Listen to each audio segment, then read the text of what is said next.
नमस्ते दोस्तों। मेरे पिछले वीडियो में हमने देखा था कि अपने बच्चों का करियर कैसे डिसाइड किया जाता है।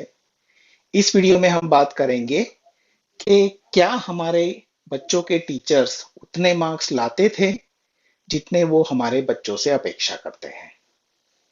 अब ये टॉपिक तो थोड़ा सा टेढ़ा है क्योंकि हम सीधे टीचर्स के बारे में बात कर रहे हैं, लेकिन फिर भी मैं कोशिश करूंगा उचित न्याय करने की टॉपिक के साथ, और चाहूंगा कि आप अंत तक इस वीडियो को देखें। अब हम सब ये जानते हैं कि एक बच्चे की एकेडमिक लाइफ में टीचर का रोल बहुत ज्यादा इंपॉर्टेंट होता है। ये बात तो किसी से छुपी नहीं है। लेकिन एक सही टीचर मिलना बहुत जरूरी होता है एक बच्चे के लिए। हम देखते हैं कि स्कूल में जो टीचर्स का रिक्रूटमेंट होता है वो प्रोसेस बिल्कुल सही नहीं होता। टीचर्स का प्रोसेस रिक्रूटमेंट का सही हो, लेकिन जो लोग टीचर बनना चाहते हैं मैक्सिमम लोगों का लास्ट चॉइस होता है टीचर बनना। यानी जो अच्छा इंजीनियर नहीं बन पाया, जो अच्छा डॉक्टर नहीं बन पाया, वो टीचर का करियर चुनता है। Teaching as a first career choice जिन लोगों का होता है वो लोग जरूर टीचिंग में एक्सेल करते हैं। लेकिन मैक्सिमम टीचर्स मैक्सिमम स्कूलों में ऐसे होते हैं जो खुद टीचर नहीं बनना चाहते थे, लेकिन परिस्थितियों ने उनको टीचर बना दिया। अब ऐसा टीचर अपने बच्चों को क्या पढ़ाएगा? तो इस वजह से जरूरी हो जाता है कि हम हमारे बच्चों के लिए फिर कोचिंग लें। अब कोचिंग से मेरा मतलब ट्यूशन से नहीं है, बट एक गुरु की तरह कोई बच्चे को गाइड करने वाला होना चाहिए। मैं ये नहीं कहूंगा कि बच्चों को ट्यूशन लगाओ, लेकिन मैं ये कह रहा हूं कि बच्चे के लिए एक अच्छा गुरु ढूंढिए। वो उसको एकेडमिकली भी हेल्प करेगा, पर्सनल लाइफ में भी हेल्प करेगा, और उसके इमोशनल बैलेंस को भी मेंटेन करेगा, और उसको फिजिकली फिट रहने के लिए भी हेल्प करेगा। तो इस तरह के लोगों को आप अप्रोच करो। आपके पास में कोई ट्यूशन टीचर हो सकता है जो पर्सनली आपके बच्चे को गाइड कर सकता है या समय समय से हेल्प कर सकता है। आपके पास कोई ऐसे स्पेशल लाइफ कोचेस हो सकते हैं जो आपके बच्चे को गाइड कर सकते हैं। अ, एक कॉमन मिस्टेक हम करते हैं कि हम सस्ता ढूंढते हैं। यानी कि भाई अब ये कोचिंग पे खर्चा कौन करेगा, वो अंडरस्टैंड कैसे करेगा बच्चे को, फिर उससे तो भाई हम 700-800 रुपए महीना दे रहे हैं, 1000 रुपए महीना दे रहे हैं, टीचर पढ़ा रहा है, ये टीचर हमारे कान के नीचे का है। बट ये कान के नीचे का टीचर गलत हमारे लिए कर जाता है। क्यों? हम सोचते हैं ये टीचर हम चाहेंगे तब टेस्ट देगा, हम सोचते हैं ये टीचर हम चाहें तब पीरियड लेगा, हम सोचते हैं ये टीचर हम चाहें जब हमारे तरीके से पढ़ाएगा। लेकिन ऐसा नहीं होता। जो टीचर खुद नहीं जानता कि उसने उसकी लाइफ में कम मार्क्स क्यों मिलाए, वो आपके बच्चे को ज्यादा बेटर कैसे पढ़ाएगा।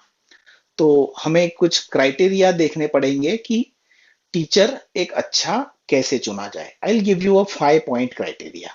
5 पॉइंट का एनालिसिस करते हैं। सबसे पहले आपको ऐसा कोच ढूंढना है जिसका खुद का अंडरस्टैंडिंग पावर बहुत अच्छा हो। अगर कोच का खुद का अंडरस्टैंडिंग पावर अच्छा है तो तभी वो उसकी अंडरस्टैंडिंग आपके बच्चे से शेयर कर पाएगा। दूसरी चीज, इंपॉर्टेंट चीज जो हमको देखनी है, दैट इज एक्सप्लेनेशन स्किल। खुद तो समझ गया कोच, लेकिन वो एक्सप्लेन भी करते आना चाहिए। तीसरा है डेप्थ ऑफ नॉलेज। चौथा है उसका पढ़ाने का तरीका। और पांचवा सबसे इंपॉर्टेंट है सक्सेस रेट। ये सक्सेस रेट की बात मैं इसलिए कर रहा हूं, लोग कहते हैं कि भाई सर आप बोल रहे हो टीचर्स को इतने मार्क्स थे क्या?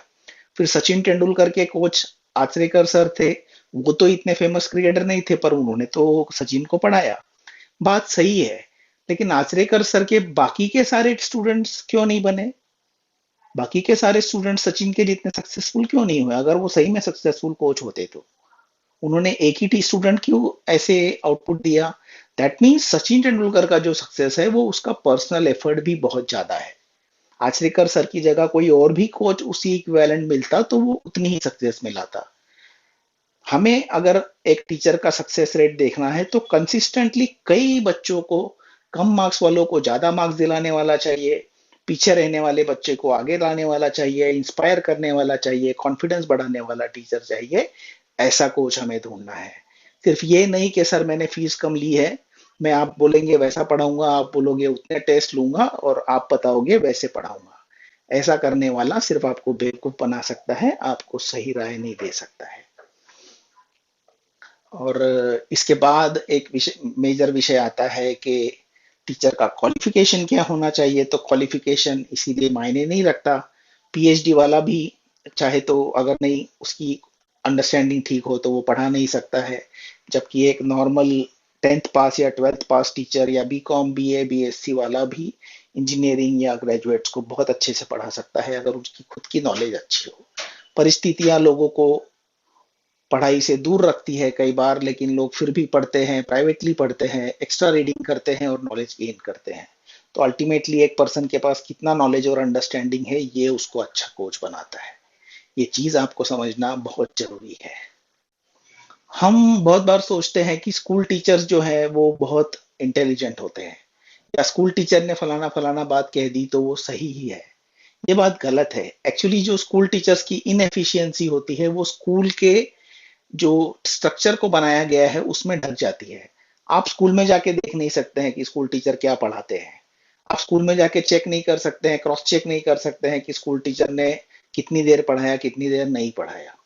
प्लस अगर आप स्कूल टीचर को ऑब्जेक्ट करेंगे तो आपको शायद स्कूल से ऐसी भी धमकी मिल जाएगी कि आप अपने बच्चे को कहीं और पढ़ा लीजिए, और हम जानते हैं हम बार बार स्कूल्स नहीं बदल सकते हैं। तो इस तरह से स्कूल की जो अथॉरिटी है उसमें इनएफिशिएंट टीचर्स को भी पनाह मिल जाती है। लेकिन एक सही कोच आपको इन सब इनएफिशिएंसी से दूर रखेगा और आपके बच्चे को की करियर को एक योग्य दिशा देगा। वो पहचानेगा कि आपके बच्चे के प्लस पॉइंट्स क्या है, माइनस पॉइंट्स क्या है। वो काम करेगा माइनस पॉइंट्स पे, प्लस पॉइंट्स को और स्ट्रॉन्ग करेगा, और इस तरह से जो भी आपके बच्चे के लिए उचित है उस तरह के करियर को चूज करेगा। तो ये सारी बातें मैं आज एक टीचर के नाते आपसे कर रहा हूँ। अगर किसी टीचर को बुरा लगा हो कि मैंने ऐसा कहा है तो मैं उनसे माफी मांगता हूँ। लेकिन सच्चाई तो यही है कि हम गलत करियर चूज करके कई बच्चों के करियर के साथ खिलवाड़ कर जाते हैं। ये गलत बात है। तो अपने बच्चों के लिए अच्छे से अच्छा कोच ढूंढिए। चिंता मत कीजिए कि आपको वो कोच क्या देगा, आपके हिसाब से देगा या उसके हिसाब से देगा। अगर आप सही कोच तक पहुंच जाते हैं तो आपके बच्चे की दिशा जिंदगी की बदल जाएगी। अधिक जानकारी के लिए आप मुझे मेरे इस नंबर पे कभी भी संपर्क कर सकते हैं, व्हाट्सएप से या फोन से। 9922433109 मेरा वेब एड्रेस है expertconcepts.in, expertconcepts.in। Thank you.